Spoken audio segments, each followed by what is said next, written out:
มาเฮามาเฮ็ดซอสผัดให้เบิ่งเนาะจำนวนน้อยเนาะสำหรับผู้ที่ว่าอยากได้จำนวนน้อยเนาะมาเฮ็ดให้เบิ่งเนาะน้ำมันหอย1แก้วเนาะซื้อมาจากเซเว่นเนาะกับแม่กี้อย่างละ1แก้วเฮาก็ไปซื้อมาน้ำกันนี่แหละใส่ลงไปให้เบิดเลยเนาะอย่างละ1แก้วเพื่อว่าอยู่เงินอยู่ศาลเฮาบ่ต้องการว่าจะเฮ็ดหลายถ้าอยากเฮ็ดอย่างละน้อยก็ซ้ำนี้แหละเนาะซื้อมาอย่างละแก้วแป้งนัวเนาะอันนี้ใส่ไป5บ่วงครึ่งเนาะบ่วงตักแกงนี่แหละ5บ่วงครึ่งเนาะหรือว่ามีสิ่งติดให้ติดเอาเนาะ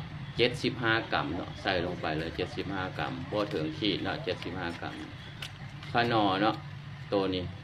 ใส่ลงไป11หา12บ่วงเนาะถ้ามีสิ่งติดก็ให้ติดเอา150 กรัมก็คือขีดครึ่งเนาะใส่ลงไปเนาะ150 กรัมนี่คือขีดครึ่งเนาะสิแล้วก็น้ำตาลเนาะน้ำตาลใส่ไปใส่ไปครึ่งกิโลเนาะเขาซื้อมาโลนึงเขาก็แบ่งครึ่งก็ใส่ลงไปเลยเนาะซ้ำนี้เนาะสำหรับอยู่เงินอยู่ศาลหรือว่าไผ่ค้าขายอยากเฮ็ดจำนวนน้อยก็ประมาณซ้ำนี้แหละเนาะ